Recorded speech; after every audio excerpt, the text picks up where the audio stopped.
Hello everyone, so let's begin a power-packed revision of CA Final IDT and this IDT revision is relevant for the final student जो नवंबर 2026 में अपना exams लिख रहा है। ये IDT के रिविजन में सबसे पहला चैप्टर जो स्टार्ट कर रहा हूं, as you can see on the screen, this is supply under GST. मैं सारे ही IDT के चैप्टर्स का रिविजन करवाऊंगा, दैट इज जीएसटी पूरा customs as well as FTP. Starting with this chapter supply, जो कि एक बड़ा चैप्टर माना जाता है because it has got lot many circulars, लेकिन let me give you a clarity on this। यहाँ पे दो ही सेक्शन है, एक है सेक्शन 7 और दूसरा है सेक्शन 8। ये 7 और 8 की डिस्कशन पहले कर लेता हूं और बाद में एक साथ लाइन में सारे सर्कुलर्स खत्म करूंगा।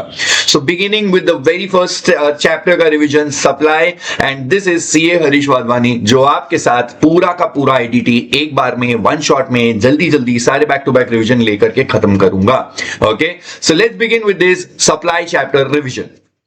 Okay, so let's begin with this supply start करते हैं, लेकिन आपको सेक्शन 7 की जो बातें हैं उसको पहले क्लियर करके बता दूं। 7 के अंदर क्या क्या डिस्कशन है। 7 के अंदर 7.1 है जो बात करेगा सप्लाई के बारे में, ए, डबल ए, बी और सी, ये 4 क्लॉजेस हैं उसके अंदर। देन यू हैव 7.1 जो बताएगा classification of supply dividing between या तो सप्लाई ऑफ गुड्स है एसओजी या सप्लाई ऑफ सर्विस है। इसके अंदर शेड्यूल 2 है और कुछ 6 पैराज हैं। ऊपर जो सेक्शन 7.1 है उसके अंदर शेड्यूल 1 है और 4 पैरा है। Then you have the most important provision that is 7.2 जो बोलता है नॉट अ सप्लाई।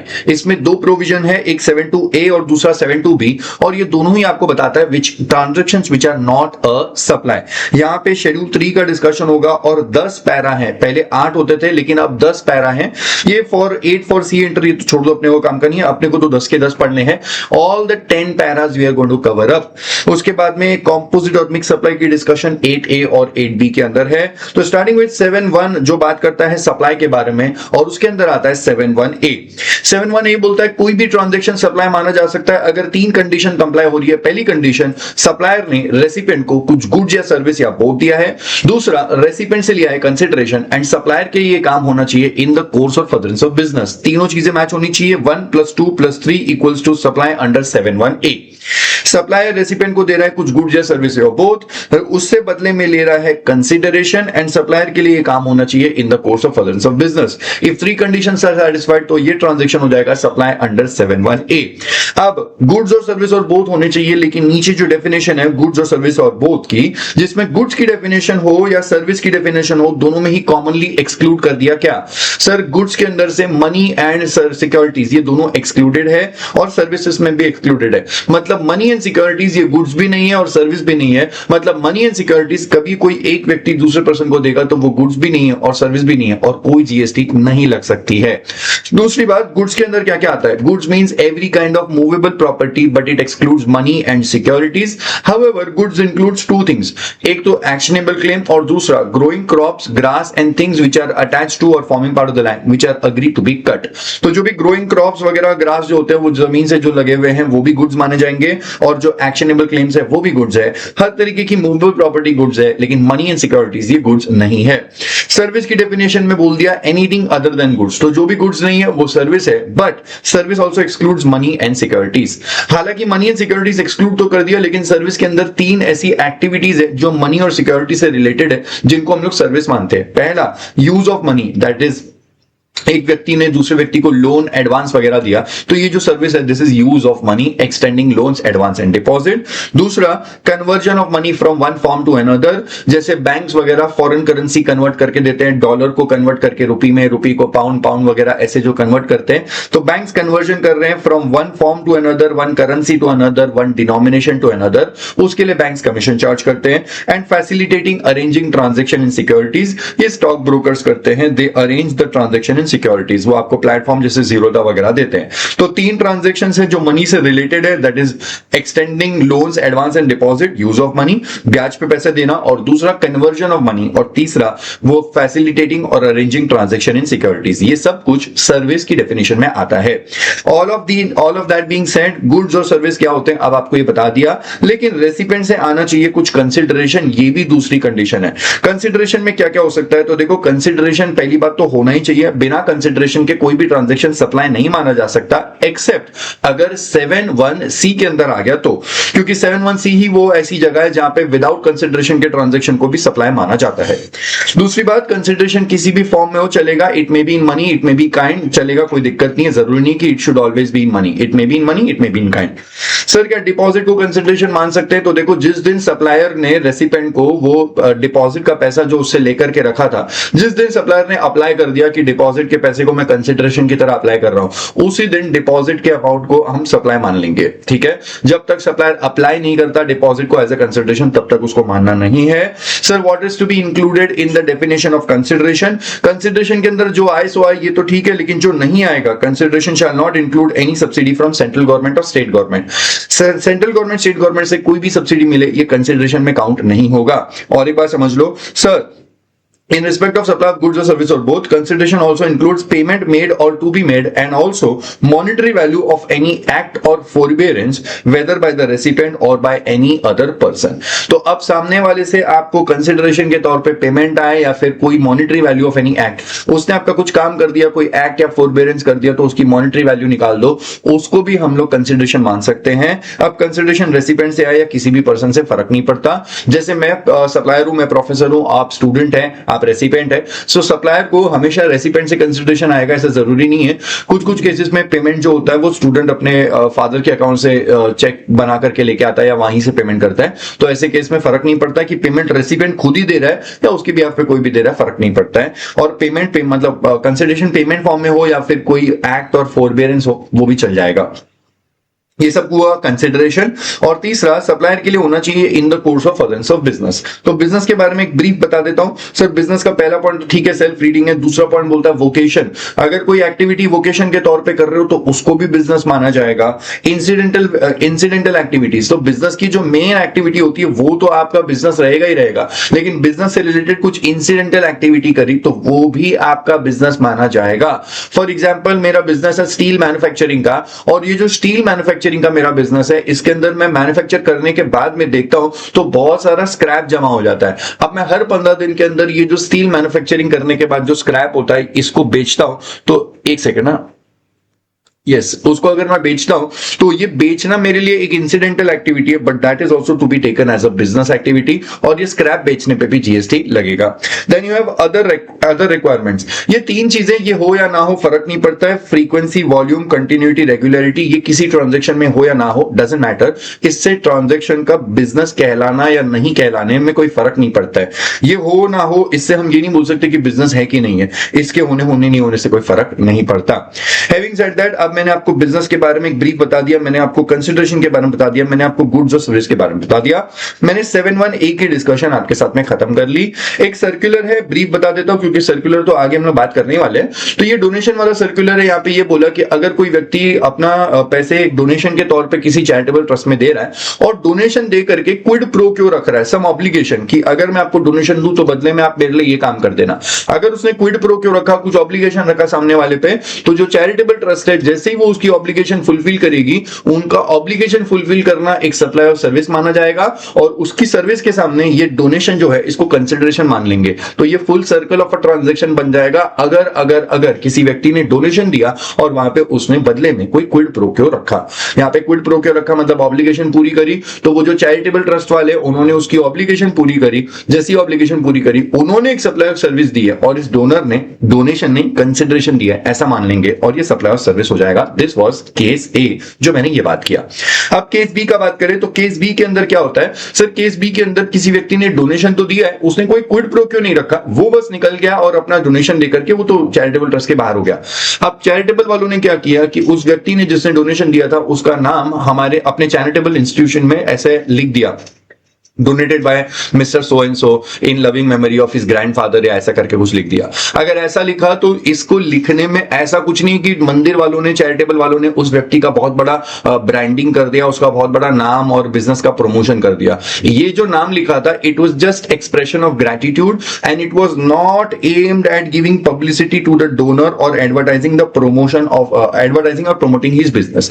तो अगर नाम लिख देना, ये नाम लिख देना किस तरह से लिखा जा रहा है चेक करना करना। अगर इसने डोनेशन दिया ये तो चलता बना, लेकिन इन्होंने अगर नाम इस तरह से लिख दिया कि उसके बिजनेस का ब्रांडिंग हो गया ABC limited, donated bye ABC limited and so, और इतने सारे उनके बिजनेस के वैरायटी प्रोडक्ट्स है वगैरह, अगर ऐसा सब तरीके से लिखा मतलब ब्रांडिंग हो रही है। और जब ऐसा लिख दिया कि thank you so much for donation and in the memory of your grandfather, आपने डोनेट किया, थैंक यू सो मच, ऐसा करके कुछ लिख दिया, तो it is just expression of gratitude. और ऐसे नाम लिख देने के काम को कोई भी प्रमोशन ऑफ बिजनेस की एक्टिविटी नहीं मानेंगे, और ना ही उन्होंने कोई प्रमोशन ऑफ बिजनेस की एक्टिविटी दी है, और ना ही इसने कुछ कंसिडरेशन दिया है। This is just a simple transaction of donation, जहां पे एक व्यक्ति ने डोनेशन दिया है, बस और कुछ नहीं है। लेकिन अगर बिजनेस का बहुत बहुत बड़ा चढ़ा करके बोल दिया, मतलब वो लोग बिजनेस को प्रमोट करने की सर्विस दे रहे हैं और इसने डोनेशन नहीं कंसिडरेशन दिया है, ऐसा मान लेंगे और इसको भी सप्लाई कर लेंगे। तो ये केस बी था जो आपको मैंने यहाँ पे डिस्कस करके थोड़ा ब्रीफली बता दिया। देन यू हैव 7(1)(b), और 7(1)(b) बहुत बढ़िया चीज है। 7(1)(b) को याद करने के लिए बस इतना याद रखो, इसको import of service for a को कंसिडरेशन। अगर इंपोर्ट हो रहा है, इंपोर्ट सर्विसेज का है और उसके लिए कंसिडरेशन पे किया है, तो बस खत्म, खलास, फिनिश, ये ट्रांजैक्शन सप्लाई हो जाएगा 7(1)(b) के अंदर। अब क्वेश्चन में वो लोग जानबूझ के लिखेंगे कि नहीं it was import for personal purpose, नहीं it was import for business purpose, doesn't matter. अगर इंपोर्ट ऑफ सर्विस है और कंसिडरेशन पे कर दिया, तो अब वो बिजनेस के लिए इंपोर्ट हो रहा है या पर्सनल के लिए इंपोर्ट हो रहा है, फर्क नहीं पड़ता है। रिलेटेड से इंपोर्ट हो रहा है या अनरिलेटेड से इंपोर्ट हो रहा है, फर्क नहीं पड़ता है। तो रिलेटेड, अनरिलेटेड, बिजनेस, पर्सनल, इससे फर्क नहीं पड़ता। बस क्या ध्यान दो, इसको मतलब इसको import of service for a को कंसिडरेशन। अगर इंपोर्ट ऑफ सर्विस है, कंसिडरेशन पे कर दिया है, तो फिर वो सप्लाई हो जाएगा 7(1)(b) में, इररिस्पेक्टिव ऑफ वेदर कि वो बिजनेस के लिए इंपोर्ट किया था या पर्सनल, रिलेटेड से इंपोर्ट किया था या किसी अनरिलेटेड से। Having said that, now I have 7(1)(c). 7(1)(c) आपको बोलता है क्या? 7(1)(c) बोलता है वो वाले ट्रांजैक्शन जो विदाउट कंसिडरेशन होते हैं। नहीं, आप मेरी बात समझ नहीं रहे हो। मैंने ये नहीं बोला कि वेदर और नॉट फॉर अ कंसिडरेशन, मैंने बोला a transaction without a consideration. Consideration नहीं ही होना चाहिए, there should be no consideration. Only if a transaction is without consideration should you be able to take that transaction to 7(1)(c). 7(1)(c) में ये transaction सिर्फ तब आएगा जब ये ट्रांजैक्शन विदाउट कंसिडरेशन वाला है। On that note, without consideration वाले ट्रांजैक्शन ही 7(1)(c) में आ सकते हैं, और अगर कंसिडरेशन वाले हैं तो फिर ए या बी या AA या कहीं पे ले जाओ, लेकिन सी के अंदर मत आना। अब 7(1)(c) ने आपको बोला कि शेड्यूल 1 के अंदर वो 4 ट्रांजैक्शन लिखे हुए हैं। सबसे पहला ट्रांजैक्शन है परमानेंट ट्रांसफर और disposal of a business asset on which ITC has been availed. ध्यान देना, परमानेंट ट्रांसफर होना चाहिए, क्वेश्चन में टेम्पररी ट्रांसफर लिखा होगा तो नहीं चलेगा। दूसरा, परमानेंट ट्रांसफर और disposal of a business asset, अगर पर्सनल एसेट लिखा होगा तो नहीं चलेगा। और तीसरी बात, परमानेंट ट्रांसफर और disposal of a business asset on which ITC has been availed. अगर उस बिजनेस एसेट पे आपने आईटीसी लिया है और बाद में उसका परमानेंट ट्रांसफर कर दिया, अगर वो विदाउट कंसिडरेशन दे दिया है, तो वो सप्लाई माना जाएगा शेड्यूल 1 के पैरा 1 में। सर, अगर परमानेंट ट्रांसफर है ऑफ बिजनेस एसेट है जिसपे हमने आईटीसी लिया था, लेकिन हमने उसको कुछ XYZ अमाउंट पे हमने ट्रांसफर करा हुआ है, कुछ हमने उसको बेचते वक्त 20,000 रुपए चार्ज करे हुए थे, तो भाई विद कंसिडरेशन वाला है 7(1)(a) में चला जाएगा। Only if it is permanent transfer और disposal of a business asset on which ITC has been availed, that too without consideration, तब जाकर के वो 7(1)(c) के शेड्यूल 1 के पैरा 1 के अंदर आएगा। ओके सर, टेम्पररी ट्रांसफर लिखेंगे गड़बड़ हो जाएगा, पर्सनल लिखेंगे गड़बड़ हो जाएगा, आईटीसी नॉट बीन अवेल्ड गड़बड़ हो जाएगा, सारे वर्ड्स पे ध्यान देना। दूसरा पॉइंट है बहुत बढ़िया वाला, सप्लाई ऑफ गुड्स और सर्विस और both between two related persons और बिटवीन टू डिस्टिंक्ट पर्सन। अगर दो रिलेटेड पर्सन या दो डिस्टिंक्ट पर्सन के बीच में ट्रांजैक्शन हो रहा है, तो ये वाले ट्रांजैक्शन हो जाएंगे supply under 7(1)(c) schedule 1 para 2। हाँ, ऑब्वियसली रिलेटेड पर्सन या डिस्टिंक्ट पर्सन के transaction when made in the course of furtherance of business. लेकिन इसका एक प्रोवाइजो और बोलता है कि अगर gift up to ₹50,000 in a financial year by an employer to an employee, अगर गिफ्ट दिया है तो वो सप्लाई नहीं होगा। बोल रहे हैं अप टू 50,000, एग्जैक्ट 50,000 होगा तो भी चलेगा, लेकिन अगर 50 के ऊपर चला गया तो प्रॉब्लम हो जाएगा। सर, अगर 60,000 होगा तो सप्लाई मान लिया जाएगा, लेकिन एक बात समझ लेना, पूरा 60,000 सप्लाई हो जाएगा। एक बार 50,000 के ऊपर अमाउंट गया, then entire 60,000 is to be treated as supply up to 50,000 in value in a financial year. ठीक है, तो पूरे फाइनेंशियल ईयर का टोटल अमाउंट देखना कि अगर अगस्त में 20,000 का गिफ्ट दिया हुआ है, लेकिन नवंबर में 40,000 का गिफ्ट दिया हुआ, तो अगस्त और नवंबर मिलाकर के 60,000 हो जाता है, और सर फिर वो नवंबर के मंथ में सप्लाई मान लिया जाएगा entire 60,000 rupees. By an employer to an employee will not be treated as a supply. Point number para number 3 बोलता है supply of goods between principal and agent. Principal agent, agent principal, इनके बीच में जब transaction हो रहा है without consideration तो ये भी सप्लाई मान लिया जाएगा। लेकिन लेकिन लेकिन सिर्फ वही एजेंट जो इनवॉइस इशू करते हैं अपने खुद के नाम पे, agent who issues invoice in his own name, ऐसे वाले एजेंट, मैं वापस से बोल रहा हूं, सिर्फ ऐसे वाले एजेंट यहां पे कवर होंगे जो अपने नाम का इनवॉइस बनाते हैं। एंड पैरा 4 मतलब बहुत ही बढ़िया चीज है, इसको नहीं इस ब्रो, इसको नहीं इस ब्रो, इंपोर्ट ऑफ सर्विस, लेकिन कंसिडरेशन नहीं है महाराज, क्योंकि आप बैठे हो 71C के अंदर। 71C के अंदर तो कंसिडरेशन होता ही नहीं है, तो इंपोर्ट है, इंपोर्ट ऑफ सर्विस है, कंसिडरेशन नहीं पे किया है। लेकिन लेकिन लेकिन फट से सप्लाई मत लिखना, इंपोर्ट है, इंपोर्ट ऑफ सर्विस है, कंसिडरेशन नहीं पे किया है, तो भी सप्लाई कहलाने के लिए आपको ब्रो चाहिए। ब्रो मतलब इंपोर्ट ऑफ सर्विस अगर विदाउट कंसिडरेशन वाला हुआ तो सप्लाई होने के लिए it should be in the course of furtherance of business. जो इंपोर्ट कर रहा है उसके लिए इन the course of furtherance of business, और जिससे इंपोर्ट किया है वो होना चाहिए रिलेटेड पर्सन आउटसाइड इंडिया। सो बस बी और आर का लॉजिक है, ओ तो कुछ नहीं है, वो तो राइमिंग के लिए बनाया था मैंने। तो भाई इंपोर्ट ऑफ सर्विस है, कंसिडरेशन नहीं है, in the course of furtherance of business import किया था और जिससे इंपोर्ट किया है वो आप ही का रिलेटेड पर्सन है, तो ये वाला ट्रांजैक्शन सप्लाई हो जाएगा 71C शेड्यूल 1 पैरा 4 के अंदर। ठीक है, having said that related person and any of his other establishments outside India. तो रिलेटेड पर्सन क्या होता है, नेक्स्ट पेज पे लिखा हुआ है सर। रिलेटेड पर्सन मतलब अगर कोई पर्सन, कोई बिजनेस है तो उस बिजनेस, उस कंपनी के लिए उसके ऑफिसर और डायरेक्टर उसके रिलेटेड पर्सन माने जाएंगे। लेकिन एक लॉजिक समझो, अगर कोई व्यक्ति है, मान लो इसका नाम है मिस्टर अनिल, और मिस्टर अनिल क्या करता है, ए लिमिटेड के अंदर भी डायरेक्टर है और बी लिमिटेड के अंदर भी डायरेक्टर है। अगर ए और बी दोनों के अंदर वो डायरेक्टर है तो फिर वो ए लिमिटेड एंड बी लिमिटेड दोनों रिलेटेड पर्सन हो जाएंगे, बिकॉज ए जो भी है मिस्टर अनिल वहां पे कॉमनली एज अ डायरेक्टर है। या फिर कोई फॉर एग्जाम्पल मिस्टर बिनॉय है, और मिस्टर बिनॉय क्या है, वो एक कंपनी में सीईओ और दूसरी कंपनी में सीएफओ है। अब दोनों में वो ऑफिसर वाली पोजीशन होल्ड कर रहा है, तो अगेन ये दोनों कंपनीज ए और बी हो जाएंगी रिलेटेड पर्सन। या फिर अगर मान लो कि मिस्टर चेतन है और वो चेतन क्या करता है, ए लिमिटेड के अंदर डायरेक्टर है और बी लिमिटेड के अंदर वो सीईओ है, तो फिर वापस से एक में वो डायरेक्टर वाली पोजीशन होल्ड कर रहा है, एक में ऑफिसर वाली पोजीशन, तो वापस से ए लिमिटेड और बी लिमिटेड दोनों रिलेटेड पर्सन हो जाएंगे। Legally recognized partners in a business, एक बिजनेस के जितने भी पार्टनर्स होते हैं वो आपस में रिलेटेड पर्सन होते हैं। एम्प्लॉयर एम्प्लॉय भी रिलेटेड पर्सन होते हैं। ध्यान देना, एग्जाम के अंदर एक बार एक एमसीक्यू डाल दिया जहां पे कुछ एक्स एम्प्लॉय लिख दिया था, भाई एक्स एम्प्लॉय रिलेटेड पर्सन नहीं है, एम्प्लॉयर एम्प्लॉय रिलेटेड पर्सन माने जाते हैं, करंट एम्प्लॉय का बात कर रहे हैं। Then you have members of the same family, बढ़िया वाला पॉइंट है, यहाँ पे आपको ध्यान देना चाहिए, गड़बड़ मत करना। फैमिली के अंदर सिर्फ 2 ही कैटेगरीज आती है। पहला कैटेगरी के अंदर स्पाउस एंड चिल्ड्रन है, ऑलवेज फैमिली मेंबर। तो एक इंडिविजुअल है, उस इंडिविजुअल के लिए उसका स्पाउस और चिल्ड्रन ऑलवेज फैमिली मेंबर।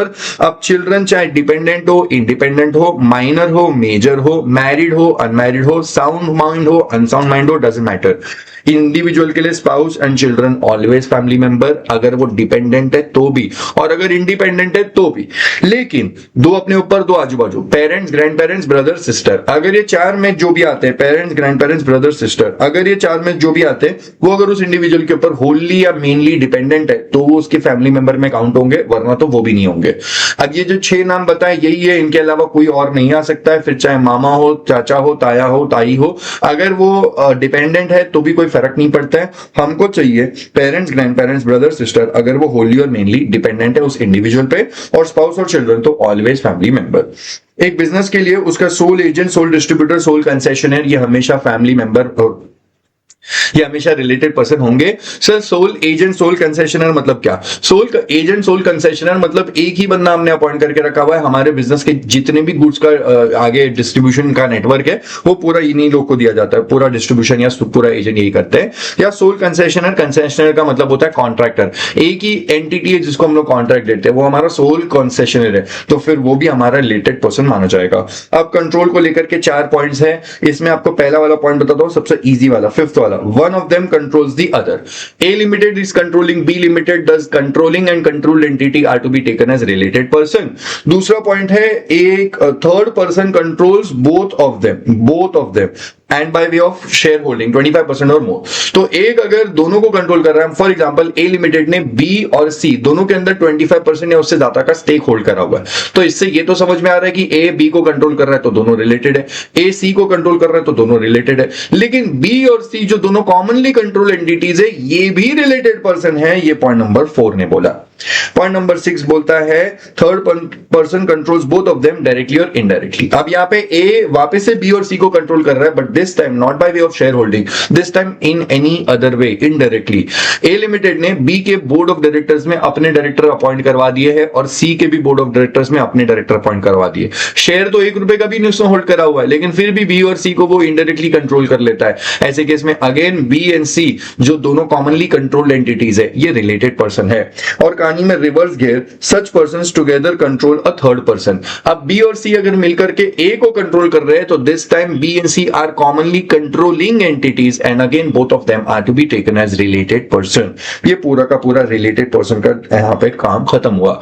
अब distinct person के लिए मैं क्या करता हूँ, distinct person के लिए ना मैं क्लिप ऐड कर देता हूँ अभी, जहां पे मेरे कॉपी नोट्स में से मैं एक्सप्लेन कर रहा हूँ, तो वो क्लिप के अंदर आपको वो एक्सप्लेन हो जाएगा। So I'll just place that clip in between। Okay, so here it is, we are now talking about the distinct person। लेकिन distinct person का जो context है उसको यहां से समझ लो। पहले एक बार ये बता दूं कि पैन, इनकम टैक्स का जो पैन दिया होता है, जाहिर सी बात है PAN is important. In fact PAN के बिना जीएसटी नंबर मिलेगा ही नहीं। So all the GST registrations are PAN based registration, because PAN के बेसिस पे ही बनता है। अब अगर मैंने एक पैन के बेसिस पे 3 अलग अलग स्टेट्स में बिजनेस खोले हुए हैं, एक महाराष्ट्र में, एक गुजरात में, एक पंजाब में, जाहिर सी बात है स्टेट वाइज रजिस्ट्रेशन होता है। तो इधर लिख के रखा हुआ है, ये तीनों के पास में अलग जीएसटी नंबर है, सेपरेट जीएसटी रजिस्ट्रेशन लिया हुआ है because we have state wise registration. तो 2 बातें हैं, एक तो पैन बेस्ड रजिस्ट्रेशन है और दूसरा स्टेट वाइज रजिस्ट्रेशन है। अब मैंने क्या किया, पैन के ऊपर मैंने 3 अलग अलग मैंने खोल करके रखे हुए, एक मैंने महाराष्ट्र में, एक गुजरात के अंदर और एक पंजाब के अंदर बिजनेस खोला हुआ है। जो महाराष्ट्र वाला है उसके लिए अलग जीएसटी नंबर है, गुजरात वाले के लिए अलग जीएसटी नंबर है, पंजाब वाले के लिए अलग जीएसटी नंबर है।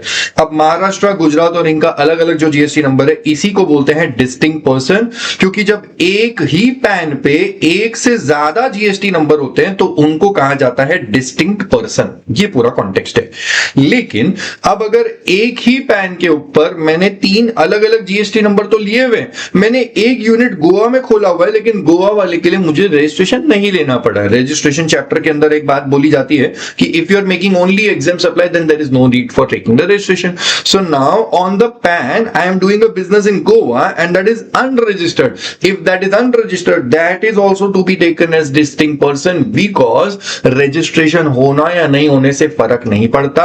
अगर एक पैन पे एक से ज्यादा बिजनेस कर रहे हो और वो सारे के सारे बिजनेसेस का अलग अलग जीएसटी नंबर है या फिर कोई तो भी है वो अनरजिस्टर्ड है, तो ये सारे के सारे हो जाते हैं distinct person. So irrespective of the fact कि कोई रजिस्टर्ड है या नहीं है, एक पैन पे जितने भी बिजनेसेस है वो सारे के सारे डिस्टिंक्ट पर्सन हो जाएंगे, प्रोवाइडेड जो रजिस्टर्ड है उनका अलग जीएसटी नंबर है और वो अनरजिस्टर्ड वाला ये अलग हो जाएगा। सो डीपी 1 2 3 4 ये आपके पास में हुआ। अब इसी कॉन्टेक्स्ट को आगे लेके थोड़ा सा और डीप कनेक्शन में बात करते हैं। यहां पे होता है APOB and PPOB, additional place of business and principal place of business. तो अगर पैन के ऊपर की बात करें तो जैसा मैंने आपको बताया, एक महाराष्ट्र, एक गुजरात और पंजाब के अंदर बिजनेस है, लेकिन मेरा मन था कि मैं अमृतसर, पटियाला, लुधियाना जो कि तीनों लोकेशंस पंजाब में ही है, सोच रहा हूं इसके लिए अलग जीएसटी नंबर ले लूं। अगर अलग जीएसटी नंबर ले लिया तो भाई साहब ये भी एक अलग अलग डीपी हो जाएंगे, distinct person. Now you can सी कितना टोटल अब मेरे पास में हो गया। महाराष्ट्र का एक डीपी हो गया, Gujarat DP2, then DP3, DP4, DP5 and this one is DP6। Total 6 distinct person हो गए। लेकिन महाराष्ट्र के अंदर जो मेरा एक जीएसटी नंबर है, उस एक जीएसटी नंबर पे मैंने 4 बिजनेसेस चलाए हैं, लेकिन चारों के लिए मैंने कोई अलग जीएसटी नंबर नहीं लिया है। एक ही जीएसटी नंबर है, उसी पे चल रहे हैं। यहां पे फर्क देखो, यहां पे क्या है, यहां पे अलग अलग जीएसटी नंबर है, 3 अलग अलग जीएसटी नंबर है पंजाब के अंदर। लेकिन महाराष्ट्र के अंदर I have only 1 GST number and on this 1 GST number if I am having 3 और 4 और 5 और 10 प्लेस ऑफ बिजनेसेस, तो ऐसे केस में जब एक ही जीएसटी नंबर है और एक ही जीएसटी नंबर पे एक से ज्यादा प्लेस ऑफ बिजनेस है, तो कोई एक को बोल देना प्रिंसिपल प्लेस ऑफ बिजनेस और बाकी सब हो जाएंगे additional place of business. Business, additional place of business. मजे की बात यह है कि सर एक पैन पे आपने एक से ज्यादा जो जीएसटी नंबर लिए वो सारे के सारे आपके हो जाते हैं डिस्टिंक्ट पर्सन, और जो अनरजिस्टर्ड होगा वो भी एक डिस्टिंक्ट पर्सन ही हो जाएगा। और जब डीपी के ट्रांजैक्शन आपस में होते हैं तो वो होते हैं सप्लाई अंडर जीएसटी। ये देख लो, इधर मैंने सारा कुछ लिख करके रखा हुआ है। एग्जांपल नंबर 4 to 9 देख लेना। 4 to 9 के अंदर आपको डीपी टू डीपी दिख रहा है, और सारे DP to DP transaction distinct person to distinct person के inter branch transfer, for example inter branch transfer between Gujarat to Amritsar and all of that, ये सब कुछ हो जाएगा, ये सब कुछ हो जाएगा सप्लाई। अगर विद कंसिडरेशन है तो 7(1)(a) के हिसाब से, और अगर विदाउट कंसिडरेशन है तो 7(1)(c) शेड्यूल 1 पैरा 2 के हिसाब से सप्लाई मान लिया जाएगा। Okay, on that note this was the most important conclusion. लेकिन एक बात ये भी समझ लो, जब पीपीओबी एपीओबी के बीच में इंटर ब्रांच ट्रांसफर होता है सच दैट कुछ गुड्स मैंने मुंबई से पुणे, पुणे से नासिक, नासिक से मुंबई, ऐसा कुछ मूवमेंट करवाया, तो पीपीओबी और एपीओबी के बीच में जो भी इंटर ब्रांच ट्रांसफर होगा it is not a supply, even though with consideration होगा तो भी not a supply. So let me conclude with this, एक पैन पे एक से ज्यादा जीएसटी नंबर है तो वो जितने भी अलग अलग जीएसटी नंबर है सब आपस में एक दूसरे के लिए हो जाएंगे डिस्टिंक्ट पर्सन, जो अनरजिस्टर्ड है वो भी हो जाएगा डिस्टिंक्ट पर्सन, और जब इन लोग का आपस में ट्रांजैक्शन हो रहा है तो यही हो जाएंगे सप्लाई के transactions with consideration 7(1)(a), without consideration 7(1)(c) schedule 1 para 2। लेकिन जब पीपीओबी एपीओबी के बीच के ट्रांजैक्शन होते हैं तो ये होते हैं नॉट अ सप्लाई, चाहे विद कंसिडरेशन हो चाहे विदाउट कंसिडरेशन हो, not a supply at all. This was the DP distinct person discussion. Okay, so let's take it up from here. Now we have 7(1)(a). अब 7(1)(a) क्या है ना, ये actually department का एक जगह पे गड़बड़ हो गया था। डिपार्टमेंट कोर्ट, सुप्रीम कोर्ट के जजमेंट के मतलब सुप्रीम कोर्ट का जजमेंट डिपार्टमेंट के अगेंस्ट हो गया था, और डिपार्टमेंट को तब वहां पे ऐसा लगा कि यार हमारा तो पूरा प्रोविजन ही चला गया पानी में, तो उन्होंने एक बहुत ही स्ट्रॉन्गर प्रोविजन ड्राफ्ट किया। सो व्हाट हैपेंड इज, उन्होंने पहली बात तो ये एक प्रोविजन यहाँ पे था जो कि शेड्यूल 2 जो होता है, उस शेड्यूल 2 के अंदर एक पैरा 7 था, वो पैरा 7 इन्होंने पहली बात तो यहां से ओमिट किया, डिलीट किया। I am talking about schedule 2, ये रहा। ओके, ये शेड्यूल 2 के अंदर जो पैरा 7 था ये ओमिट किया, और वो ओमिट करने के बाद they brought up this newer provision जो 7(1) के अंदर क्लॉज AA से आया। यहां पे बात इतनी सी है कि अगर कोई भी इंडिविजुअल के अलावा जो भी कोई बॉडी होती है, खास करके एओपी बीवाई जो अनइनकॉर्पोरेटेड एसोसिएशन ऑफ पर्संस या बॉडी ऑफ इंडिविजुअल्स होती है, तो ये जो एओपी बीवाई या जो भी अनइनकॉर्पोरेटेड बॉडी है जब अपने ही मेंबर्स के साथ कुछ भी ट्रांजैक्शन करेगा, फिर चाहे वो गुड्स का ट्रांजैक्शन हो चाहे सर्विस का ट्रांजैक्शन हो, उस ट्रांजैक्शन को सप्लाई मान लिया जाएगा 7(1)(a) के अंदर। ओके, सो जो भी एओपी बीवाई जो भी अनइनकॉर्पोरेटेड बॉडी है अपने ही मेंबर्स के साथ में ट्रांजैक्शन करेंगे, या फिर वाइसा वर्सा वो मेंबर्स अपने ही एओपी बीवाई के साथ ट्रांजैक्शन करेंगे, तो ये ट्रांजैक्शन सप्लाई मान लिया जाएगा। तो सप्लाई इंक्लूड्स एक्टिविटी और transaction by a person other than individual, individual को छोड़ के सब आ जाएगा, मतलब कंपनी, फर्म, एलएलपी वगैरह वगैरह सब, and also including the AOP BY like the unincorporated bodies. तो इंडिविजुअल के अलावा जो भी आर्टिफिशियल पर्सन है वो जब अपने ही मेंबर्स के साथ में ट्रांजैक्शन करेगा, या फिर वाइसा वर्सा मेंबर्स अपने उस आर्टिफिशियल पर्सन जो भी बॉडी वगैरह के साथ में ट्रांजैक्शन करेंगे, ये ट्रांजैक्शन सप्लाई की डेफिनेशन में आ जाएगा फॉर कैश डेफर्ड पेमेंट, और मतलब अगर पेमेंट मतलब विद कंसिडरेशन ट्रांजैक्शन किया तो ही। इसकी एक्सप्लेनेशन एक्चुअली ज्यादा बड़ी ड्राफ्ट करी हुई है because they wanted to overrule the judgement given by supreme court. Supreme court ने एक जजमेंट दे दिया था कैलकाटा क्लब केस के अंदर, जिसमें सुप्रीम कोर्ट ने यह बोल दिया कि वो जो अनइनकॉर्पोरेटेड बॉडी है, क्योंकि वो इनकॉर्पोरेट नहीं हुई है तो उसकी सेपरेट लीगल आइडेंटिटी नहीं बनी है, और अगर इसकी सेपरेट लीगल आइडेंटिटी नहीं बनी है तो ये जो अनइनकॉर्पोरेटेड बॉडी है जब अपने मेंबर से ट्रांजेक्शन करेगी तो हम कैसे बोल सकते हैं कि एक सेपरेट पर्सन ने एक सेपरेट के साथ किया हुआ है, क्योंकि ये तो इनकॉर्पोरेट ही नहीं हुआ, इनकी तो सेपरेट आइडेंटिटी नहीं है। ऐसे केस में जो AOP BY which is not incorporated और उसके जो मेंबर्स है ये अलग थोड़ा है, ये तो एक ही है, और अगर प्रिंसिपल ऑफ म्यूचुअलिटी से देखें तो ये दोनों एक ही होगा, और अगर कोई पर्सन एक ही है तो वो खुद ही खुद को कैसे गुड्स देगा, खुद ही खुद को सर्विस कैसे देगा, खुद ही खुद से कंसिडरेशन कैसे लेगा, नॉट पॉसिबल। डिपार्टमेंट को ऐसा लगा कि यार ये तो ऐसे केस में जितनी भी अनइनकॉर्पोरेटेड बॉडी है और उनके मेंबर के ट्रांजेक्शन आपस के, इनको तो हम लोग सप्लाई मान ही नहीं पाएंगे, तो इन्होंने क्या किया, नया प्रोविजन डाला क्लॉज AA के अंदर।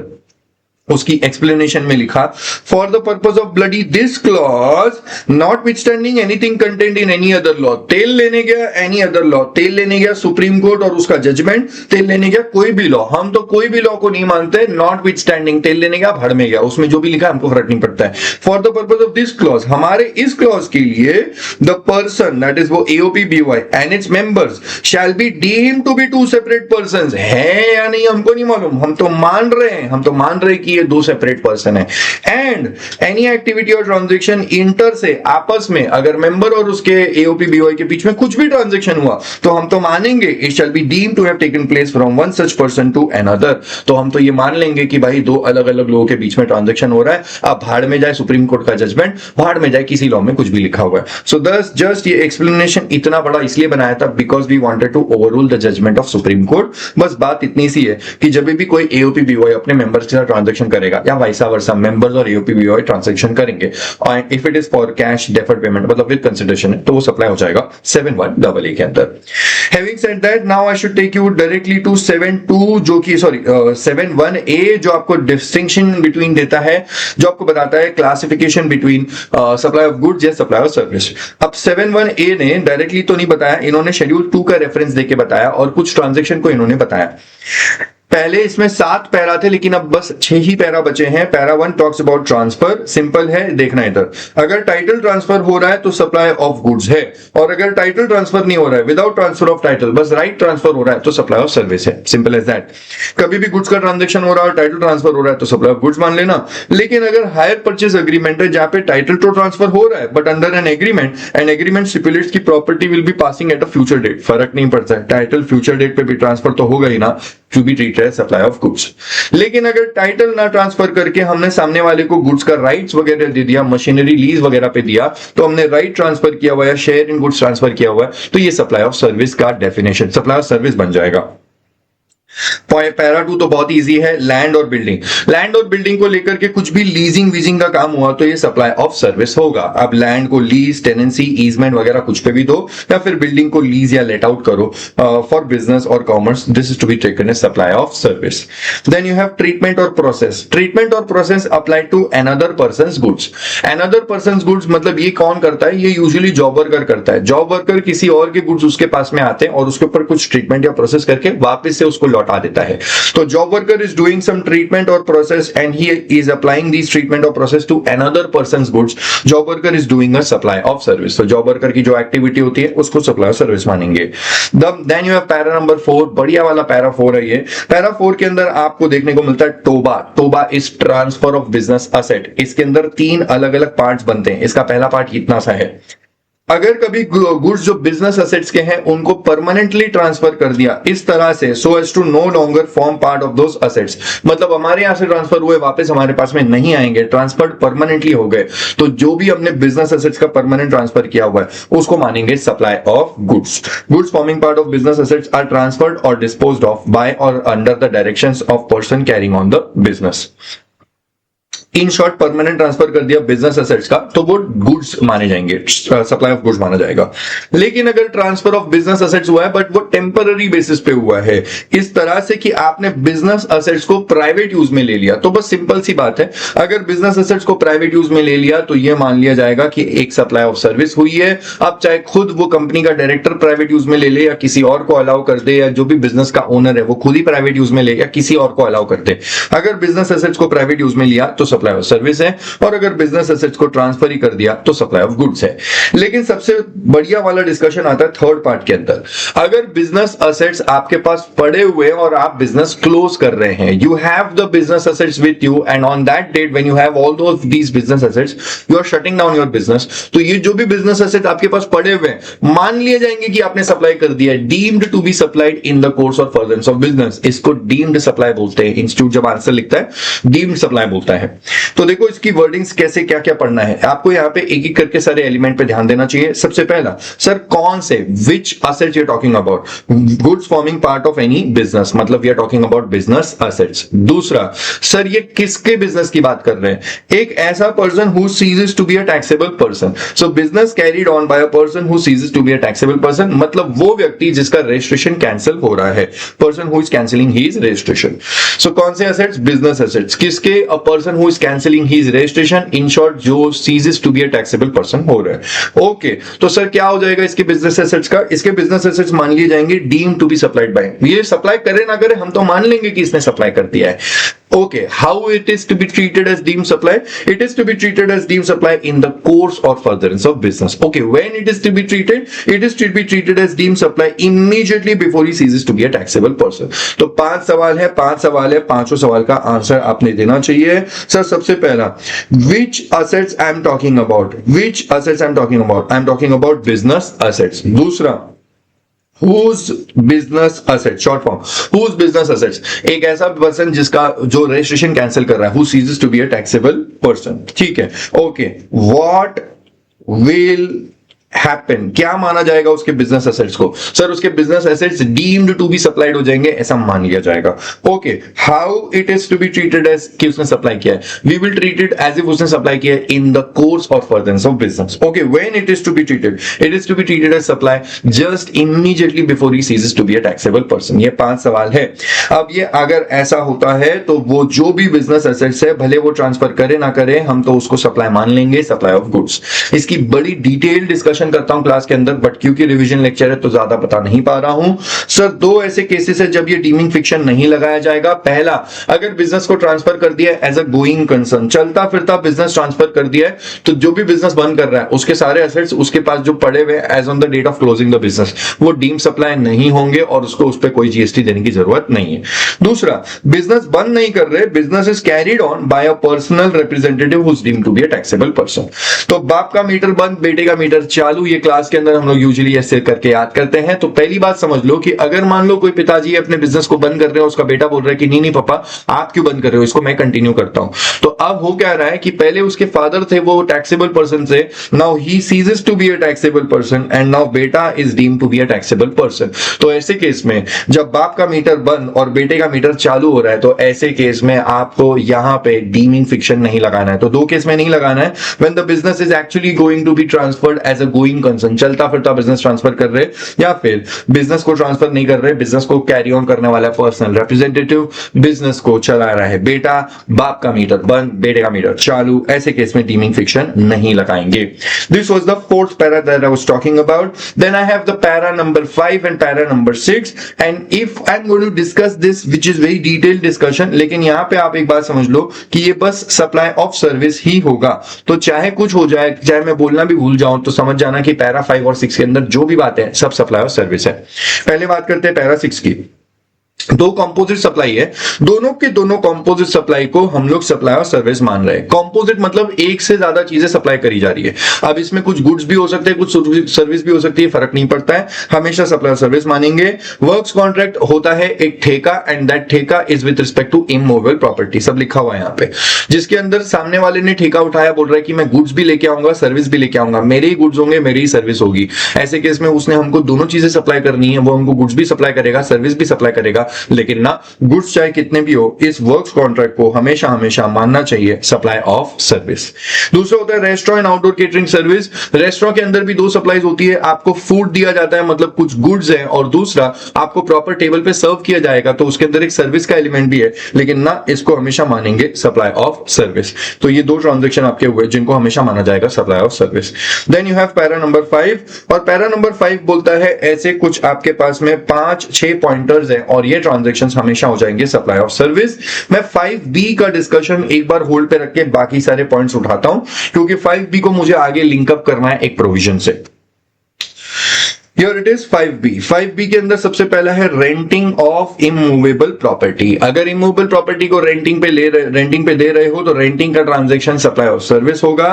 Then temporary transfer of IPR intellectual property right supply of service होगा। Then development designing programming customization adaption upgradation enhancement implementation of IT software. इतना समझ लो टेक्निकली आईटी सॉफ्टवेयर को लेकर के जो भी टेक्निकल वर्ड्स है ये सब हो जाएंगे supply of service. Then you have agreeing to the obligation. तीन तरीके की ऑब्लिगेशन होती है, to refrain from an act, to do an act, to tolerate an act. अगर मैंने आपके ऊपर कुछ ऑब्लिगेशन रखी कि तुम मेरे साथ आईडीटी के अंदर कॉम्पीट नहीं करोगे, ठीक है, तुम कॉम्पीट नहीं करोगे, I will pay you ₹1 lakh and you don't compete, okay, तुम अपने हिसाब से दूसरा सब्जेक्ट पढ़ाओ, ये मत पढ़ाओ। ऐसे केस में अगर आप अग्री करते हो तो आपने मेरे को एक सर्विस दी है, agreeing to the obligation of refraining from teaching IDT in the specific geographical area, और आपने अग्री किया और मैंने आपको उसका पेमेंट दिया, मैंने ₹1 lakh. This is actually a transaction, you are the supplier, you are giving me a service, ये सर्विस ही तो है, agreeing to the obligation of refraining from an act and I am giving you consideration of ₹1 lakh, इसको supply मान लेंगे, ठीक है। लेकिन इसके ऊपर एक सर्कुलर होता है जो आगे डिस्कशन में उठा लूंगा मैं।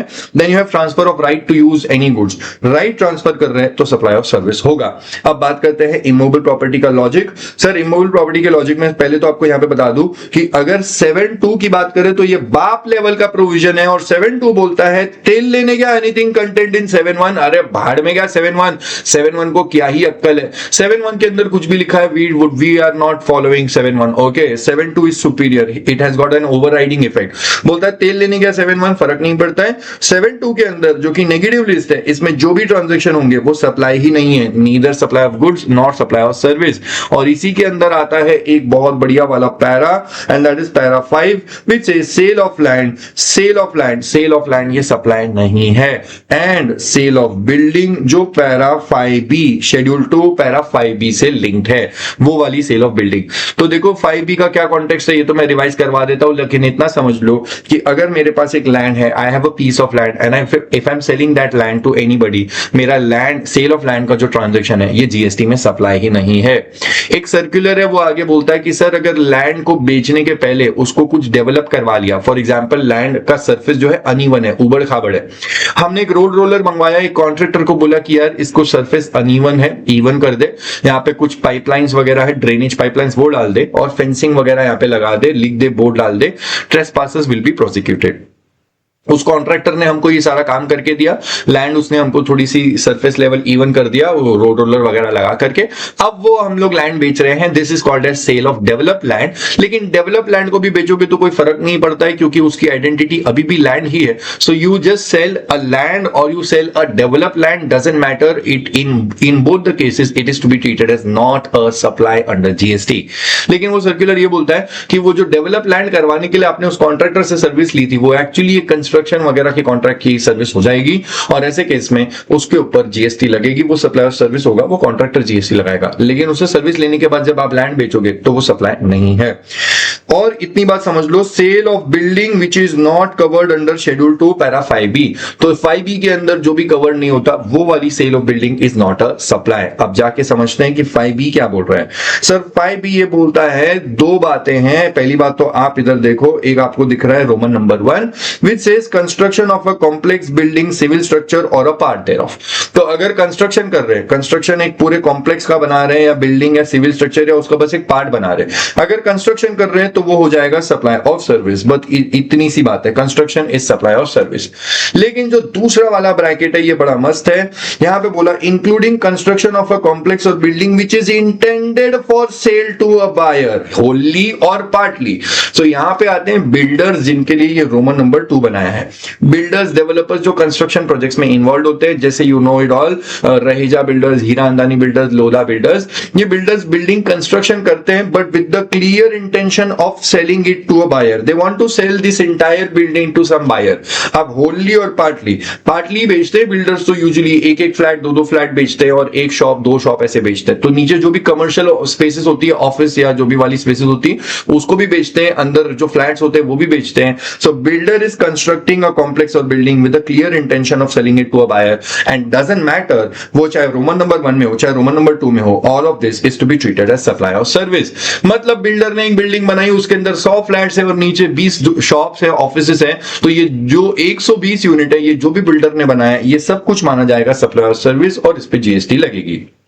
लेकिन बोला कि अगर entire consideration is received after specified date तो फिर ऐसे वाले cases are not govern by schedule 2 para 5B। मतलब इतना समझ लो, अगर एक फ्लैट है जिसका प्राइस है 2 करोड़ और वो पूरा का पूरा 2 करोड़ उस बिल्डर को स्पेसिफाइड डेट के बाद में आया, entire consideration is received after specified date. Specified date के बाद में अगर पूरा 2 करोड़ आ रहा है तो वो वाला जो फ्लैट बिल्डर ने उस व्यक्ति को बेचा हुआ है, वो फ्लैट का जो सेल है that is not governed bye schedule 2 para 5B। और अभी मैंने आपको बताया शेड्यूल 2 पैरा 5B में गवर्न नहीं होगा तो कहां जाएगा, शेड्यूल 3 के पैरा 5 में जाएगा और शेड्यूल 3 के पैरा 5 के हिसाब से वो हो जाएगा नॉट अ सप्लाई। तो वो जो भी फ्लैट्स और जो भी शॉप्स बिल्डर ने बेची जिसमें पूरा का पूरा entire consideration is received after specified date, वो सारे के सारे फ्लैट्स और शॉप्स का जो सेल होता है वो नॉट अ सप्लाई हो जाएगा शेड्यूल 3 पैरा 5 के हिसाब से। और इसको जो टेक्निकल भाषा में हम लोग बोलते हैं वो बोलते हैं रेडी पोजेशन। तो जो भी रेडी पोजेशन वाले आपके फ्लैट्स और शॉप्स होते हैं, मतलब बिल्डिंग बन के तैयार हो गई है और अब आप वो फ्लैट या शॉप खरीदने जा रहे हो, तो वो रेडी पोजीशन वाले यहां पे होते हैं, क्योंकि सब बनने के बाद में आप पूरा पेमेंट दे रहे हो, you are paying entire consideration बाद में दे रहे हो, तो रेडी पोजीशन वाले होते हैं वो शेड्यूल 3 में चले जाएंगे और वो नॉट अ सप्लाई है। लेकिन अगर अंडर कंस्ट्रक्शन में बुकिंग किया, बिल्डर अभी बिल्डिंग बना रहा है, बन रही है बिल्डिंग और आपने कुछ टोकन मनी देकर के बुक कर लिया, ऐसे केस में it is not entire consideration which is received after, part consideration is received before and part is received after. अगर पहला थोड़ा पैसा पहले आ गया, थोड़ा बाद में आ गया, तो वो शेड्यूल 2 5B के अंदर गवर्न हो जाएगा और वो सप्लाई ऑफ सर्विस हो जाएगा। और अगर पूरा पैसा भी पहला आ गया तो भी हो जाएगा। मतलब इफ पार्ट पहले पार्ट बाद में, या 1 रुपया पहले बाकी 1 करोड़ 99 लाख से जो भी बाद में दिया 1 रुपया भी पहले आ गया, तो ये सारे के सारे अंडर कंस्ट्रक्शन कैटेगरी में चले जाएंगे, 5B में गवर्न होंगे और ये सारे सेल ऑफ फ्लैट्स हो जाते हैं supply of service. I believe आपको ये पूरा पॉइंट याद है और क्लियर है। सर ये स्पेसिफाइड डेट कौन सी है जहां से हमको पता चलेगा कि इस दिन के पहले अगर 1 रुपया भी आ गया या पूरा पेमेंट आ गया या थोड़ा भी आ गया तो वो सप्लाई ऑफ सर्विस हो जाएगा, और इस डेट के बाद पूरा पैसा आ रहा है तो वो नॉट अ सप्लाई है। ये डेट कैसे निकालेंगे, तो ये दो डेट निकालने के लिए 2 डेट्स में से whichever is earlier, date of issuance of completion certificate, तो म्युनिसिपल अथॉरिटी से जो सर्टिफिकेट मिलता है, जो बीएमसी मुंबई के अंदर है वहां से आपको मिल जाएगा, मतलब बिल्डर्स को मिलता है ओसीसीसी जो बोलते हैं, तो जिस दिन वो सीसी कंप्लीशन सर्टिफिकेट मिलेगा वो, या फिर date of first occupation whichever is earlier. First occupation मतलब बिल्डिंग में सबसे पहला जो व्यक्ति आता है और वो अपना फ्लैट ऑक्यूपाई कर लेता है, अपना शॉप ऑक्यूपाई कर लेता है, तो the first person to occupy his premises, his apartment, his flat, his shop, that date is to be taken. Sir 16 अगस्त को कोई व्यक्ति रहने के लिए आ गया और वो सबसे पहला बंदा था जो अपना सामान लेकर के बिल्डिंग में रहने के लिए आ गया, तो फिर 16 अगस्त ये वाली डेट हो जाएगी। सर वो बीएमसी ने जिस दिन सर्टिफिकेट दिया था वो था 10 अगस्त, तो 10th अगस्त या 16th August which ever is earlier, 10th अगस्त हो जाएगी वो प्रिसाइज डेट। इस डेट के पहले अगर 1 रुपया भी आ गया तो वो जो भी फ्लैट्स या शॉप्स बेचे थे सब अंडर कंस्ट्रक्शन है और सबको सप्लाई सर्विस मानेंगे। ये 10 तारीख के बाद अगर पूरा पैसा आ रहा है तो ऐसे केस में ऑल दोज फ्लैट्स और शॉप्स जिसमें entire consideration is received after, वो रेडी पोजीशन वाले हो जाएंगे शेड्यूल 3 पैरा 5 के हिसाब से, it is not a supply. Now I will give you a simpler version और उसके बाद मैं आपको 7-2 करवा के फिर हम लोग 8 देखेंगे। सर यहाँ पे 5 पॉइंटर्स हैं। अगर वर्क्स कॉन्ट्रैक्ट का बात कर रहे हैं जो कि कंस्ट्रक्शन ऑफ इमूवेबल प्रॉपर्टी के लिए होता है, अगर कंस्ट्रक्शन ऑफ इमूवेबल प्रॉपर्टी के लिए वर्क्स कॉन्ट्रैक्ट लिया हुआ है तो वो सप्लाई ऑफ सर्विस है शेड्यूल 2 पैरा 6 के हिसाब से। लेकिन अगर मुझे बिल्डिंग कंस्ट्रक्शन करवानी है और उससे मैंने किसी से कंस्ट्रक्शन की सर्विस ली है तो कंस्ट्रक्शन की सर्विस के लिए ये भी हो जाएगा सप्लाई ऑफ सर्विस। तो अगर आप वर्क्स कॉन्ट्रैक्ट लो, मतलब ठेके पे काम दिया है, गुड्स और सर्विस दोनों, या फिर सिर्फ कंस्ट्रक्शन का काम करवाया, दोनों में हो जाएगा supply of service. Works contract के लिए पैरा 6 है और वो कंस्ट्रक्शन सर्विस के लिए पैरा 5B है। उसके बाद में आपके पास और 2 काम है। सर अगर अंडर कंस्ट्रक्शन वाले फ्लैट्स बिल्डर ने बेचा है तो वो शेड्यूल 2 पैरा 5B के हिसाब से सप्लाई ऑफ सर्विस है। रेडी पोजीशन वाले बेचे हैं तो वो वाले sale of flats and shops not a supply है शेड्यूल 3 पैरा 5 के हिसाब से, और sale of land is also not a supply schedule 3 para 5 के हिसाब से। So this was a clear cut discussion with respect to schedule 2। अब मैं आगे आपके साथ में उठा रहा हूं 7-2 which is going to be not a supply. Okay अब उठा लेता हूं 7.2। एक्चुअली मेरे को वो दूसरा फाइल पिक करना था बट मैंने I have purposely taken up this file. ये एक्चुअली मैं आपको बता भी देता हूं, this is a file which I use for CA inter के लेक्चर्स के लिए यूज करता हूं, इसलिए आपको यहां पे भी दिखेगा कि पैरा 4, 5, 6 के बाद में ना 7 और 8 पैरा इधर नहीं है, क्योंकि सीए इंटर वालों को 7th और 8th पैरा नहीं है, नीचे लिखा हुआ भी है। मैंने यही फाइल इसलिए पिक करी क्योंकि इसमें मैंने मार्किंग्स बहुत अच्छे से करके रखी हुई है, तो जो कीवर्ड्स है ना वो सारे मार्क्ड है।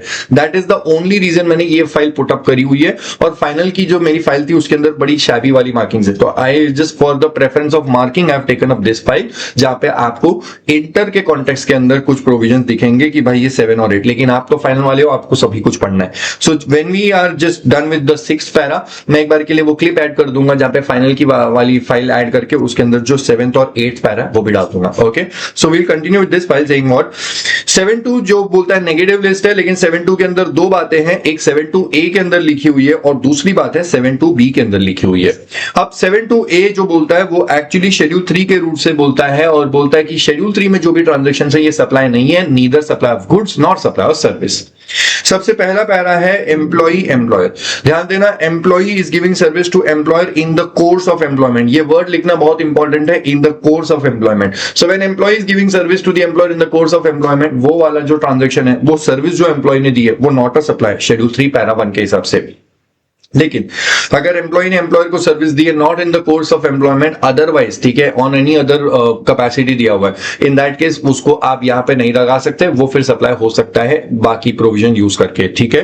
बट अगर एम्प्लॉय ने एम्प्लॉयर को एम्प्लॉयमेंट की कैपेसिटी में जो भी सर्विस दी हुई है वो सब कुछ नॉट अ सप्लाई है। देन यू हैव कोर्ट और ट्रिब्यूनल। कोर्ट और ट्रिब्यूनल जो भी सर्विस देते हैं बदले में कोर्ट फीस चार्ज करते हैं, वो नॉट अ सप्लाई है। सर नीचे एक सर्कुलर आएगा, वो CDRC, consumer dispute redressal commission. CDRC actually court और ट्रिब्यूनल नहीं होते by the legal wordings, but क्योंकि सीडीआरसी के functions, consumer dispute redressal commission, उसके फंक्शंस और उसके कैरेक्टरिस्टिक्स हूबहू कोर्ट और ट्रिब्यूनल से मैच करते हैं, इसलिए सीडीआरसी भी जो भी कुछ फीस चार्ज करेंगे वो सब कुछ नॉट अ सप्लाई है। Then you have para 3। Para 3 के अंदर 3 अलग अलग बातें हैं। पहली बात ये कि अगर फंक्शंस परफॉर्म कर रहे हैं एमपी एमएलए, तो एमपी एमएलए जो भी फंक्शंस परफॉर्म करते हैं और बदले में जो भी वो लोग अपनी सैलरी या ऑनरेरियम लेते हैं वो नॉट अ सप्लाई है। Then duties perform by any person who is holding a post as per the provisions of Constitution of India। तो as per the Constitution of India उस व्यक्ति ने जो भी पोस्ट होल्ड करी है और उस पोस्ट पे जो भी ड्यूटीज रह करके जो भी ड्यूटीज परफॉर्म कर रहा है वो नॉट अ सप्लाई। जैसे कॉन्स्टिट्यूशन ऑफ इंडिया के अंदर एक पोस्ट है पीएम, प्राइम मिनिस्टर की पोस्ट, फिर CM, chief minister, then president, then state governor, CAG, controller and auditor general, and then CJI, chief justice of India. ये सारी जो पोस्ट होती है और ऐसी बहुत सारी मेनी मोर पोस्ट है, ये सारी पोस्ट कॉन्स्टिट्यूशन ऑफ इंडिया में लिखी हुई है।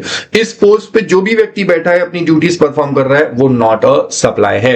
देन यू हैव पैरा 3 का सी, चेयरपर्सन या मेंबर या director of a body which is established by central government, state government. Central government, state government की जो भी बॉडी होती है उसमें, सेंट्रल गवर्नमेंट, स्टेट गवर्नमेंट की जो भी बॉडी होती है उसमें चेयरपर्सन, मेंबर या डायरेक्टर की पोजीशन पे जो भी व्यक्ति बैठा है और अपनी ड्यूटीज परफॉर्म कर रहा है वो नॉट अ सप्लाई है।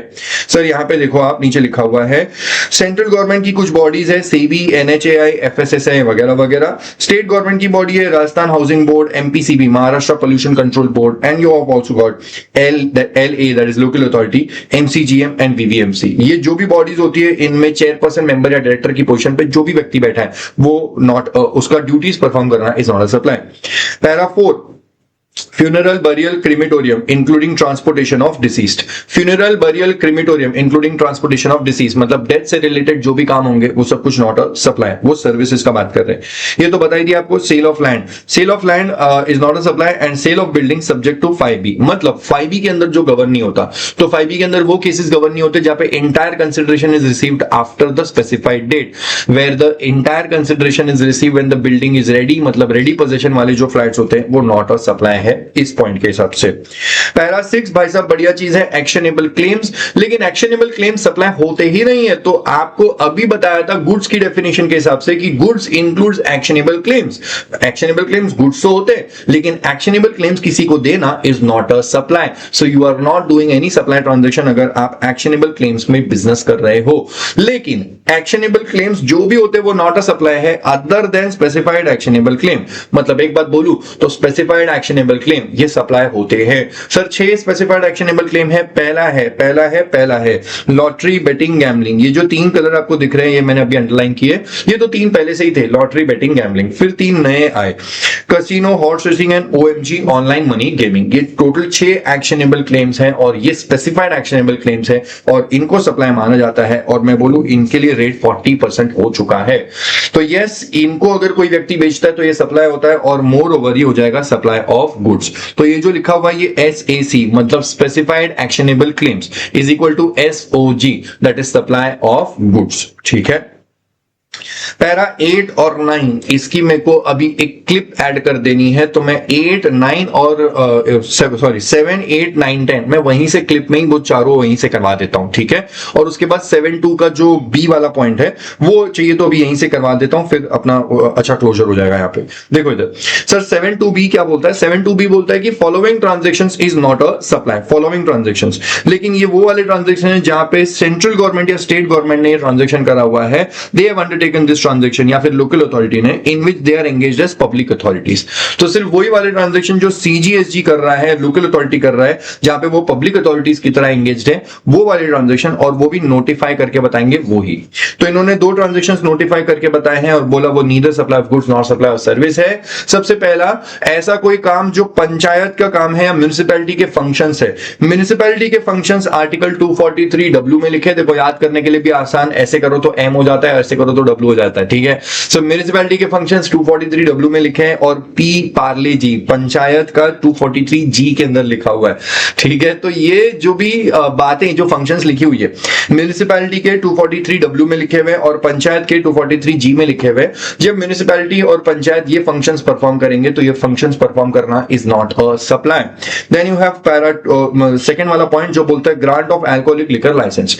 जो दारू का लाइसेंस इशू करते हैं वो दारू का लाइसेंस इशू करना इज नॉट अ सप्लाई। दारू का लाइसेंस इशू करना इज नॉट अ सप्लाई, क्योंकि दारू का जो भी रेवेन्यू है वो स्टेट गवर्नमेंट रखता है, इसलिए बोला कि दारू का लाइसेंस भी स्टेट गवर्नमेंट इशू करेगा, तो इस लाइसेंस को इशू करने के लिए कुछ भी फीस चार्ज किया, नॉट अ सप्लाई।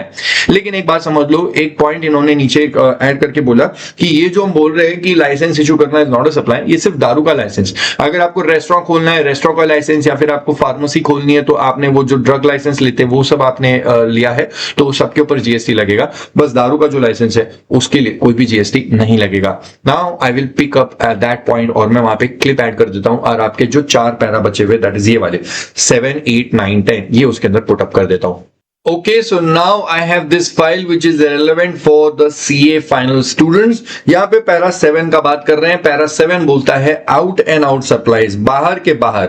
अगर कभी कोई ऐसा ट्रांजेक्शन हुआ है जो बाहर के बाहर है, from a place in the non taxable territory to a place in the non taxable territory without goods entering into India. मैंने क्या किया, मैंने गुड्स की डील करवाई है, मैंने इंडिया में बैठे बैठे मैंने ट्रेडिंग एक्टिविटी करवाई, मैंने दुबई वाले बंदे के गुड्स को सीधा कंसाइनमेंट ट्रांसफर करवा दिया जापान के अंदर। अब ऐसे केस में आउट एंड आउट सप्लाईज है, बाहर के बाहर सप्लाई हुआ है, तो ऐसे वाले ट्रांजैक्शंस GST में सप्लाई नहीं माने जाएंगे शेड्यूल 3 पैरा 7 के हिसाब से। देन यू हैव पैरा 8 जो बोलता है supply of warehoused goods.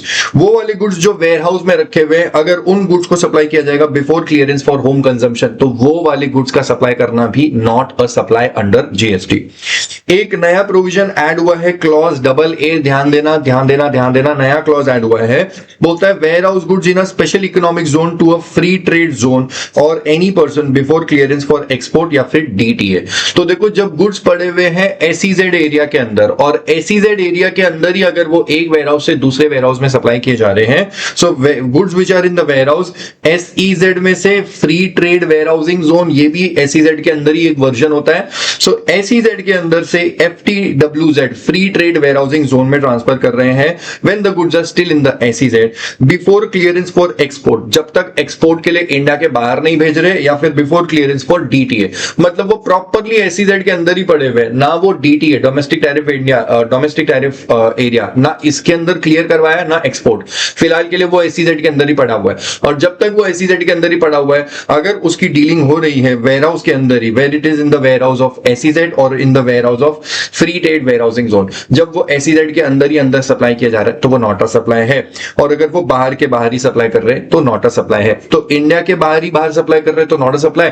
और आपको ये बात पता होनी चाहिए कि for the purpose of taxation SEZ is to be treated as a place outside India. तो अगर मैं बोल रहा हूं कि दुबई से जापान मैंने कुछ गुड्स को बेचा हुआ है तो वो तो बाहर के बाहर हो गया, और एसईजेड भी तो खुद ही एक तरीके से इंडिया के बाहर का ही टेरिटरी माना जाता है। तो अगर एसईजेड के अंदर से एसईजेड के अंदर ही बेचा गया तो वो भी बाहर के बाहर वाला ही लॉजिक हो जाएगा। कुछ इस तरह से उन्होंने ये वाला पैरा फिट किया हुआ है 8 के अंदर double A. You can link up 7 and double A accordingly. उसके बाद में 8 पैरा तो बता दिया था, वेयर हाउस जो गुड्स कस्टम्स में आए हैं और कस्टम्स में क्लियरेंस फॉर होम कंजम्पशन मिलने के पहले अगर वेयर हाउस में पड़े हुए गुड्स को बेचा, एक ने दूसरे को बेचा, तो वो सब नॉट अ सप्लाई है। उसके बाद में 8B, गुड्स अगर इंडिया में अब तक आए भी नहीं है और इंडिया में क्लियरेंस फॉर होम कंजम्पशन तो छोड़ो, इंडिया के पोर्ट तक भी नहीं पहुंचे, it is still in transit, अभी भी वो समंदर के अंदर है, तो ऐसे वाले गुड्स का जब डीलिंग किया जाता है तो वो भी हो जाएगा not a supply. For example consignment को आने में भी 15 दिन है, लेकिन मुझे पता चल गया कि वो कंसाइनमेंट बहुत डिले हो गया और मेरा काम नहीं होने वाला है, तो when the goods are still in the ship, वो अभी ट्रांसपोर्टेशन में ही है, इंडिया के पोर्ट पे पहुंचे भी नहीं है, मैंने यहीं पे एक डॉक्यूमेंट वगैरह साइन करके वो किसी और को बेच दिए, सो ऐसा जो ट्रांजेक्शन मैंने किया it is not a supply because goods अब तक होम कंजम्पशन के लिए क्लियर नहीं हुए हैं।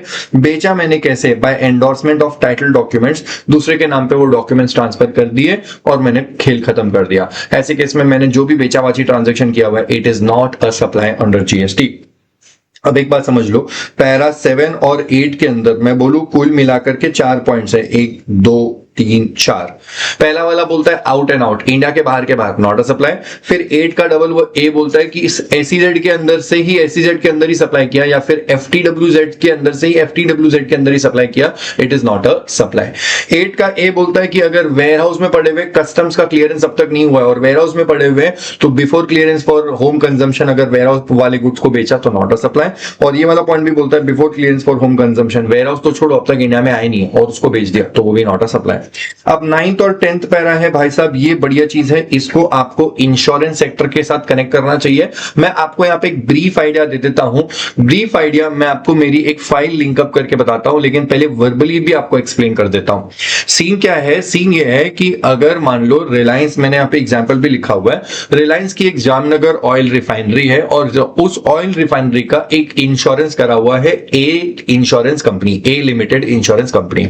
इन्होंने उसका इंश्योरेंस करा हुआ 100 करोड़ का कवर अमाउंट है, कवर सम अश्योर्ड है, और बदले में जो पॉलिसी के प्रीमियम चार्ज करा हुआ है वो 10 करोड़ है। तो ए इंश्योरेंस कंपनी ने रिलायंस को बोला कि सर हम आपका वो जामनगर ऑयल रिफाइनरी का एक कॉम्प्रिहेंसिव इंश्योरेंस करते हैं 100 करोड़ का, लेकिन we are not in the capacity कि हम पूरा का पूरा सम अश्योर्ड आपको दे पाए इन केस अगर ऐसा कुछ इंसिडेंट हो गया, तो हम बी और सी के साथ में मिलके आएंगे। So now there are 3 insurance companies, A limited, B limited, C limited.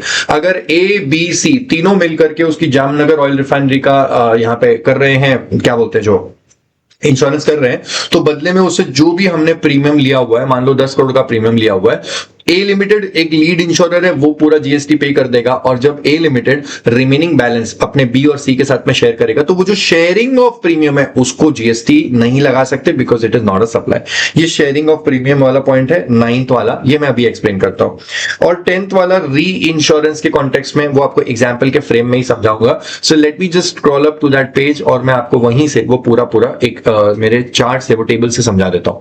Okay, ये है वो को इंश्योरेंस वाला डिस्कशन जो मैं आपको बता रहा था। यहां पे बस जूम आउट करके थोड़ा सा स्क्रीन फ्रेमिंग में आ जाएगा, आपको बता दूं। Yes, here it is. So Reliance is that entity जिनका इंश्योरेंस कर रहे हैं, so they are the insured person. A limited, A insurance company, B and C, ये तीनों ने मिल करके को इंश्योरेंस इनका करा हुआ है, लेकिन कहानी में लीड पे हमेशा आगे ए इंश्योरेंस कंपनी रहेगा। ए इंश्योरेंस कंपनी ने लीड पे इंश्योरेंस सर्विस दी और बदले में इंश्योरेंस प्रीमियम का पेमेंट लिया हुआ है 10 करोड़ रुपया। 10 करोड़ के ऊपर 1.8 करोड़ की जीएसटी भी लगेगी, so this is GST amount and total आया है 11.8 crore.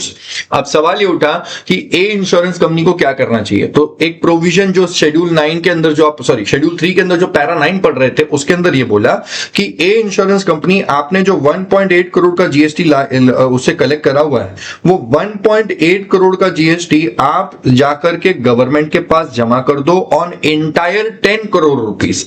If you deposit the GST on entire 10 crore rupees, तो अब हमको उस 10 करोड़ रुपए पे जीएसटी मिल गया।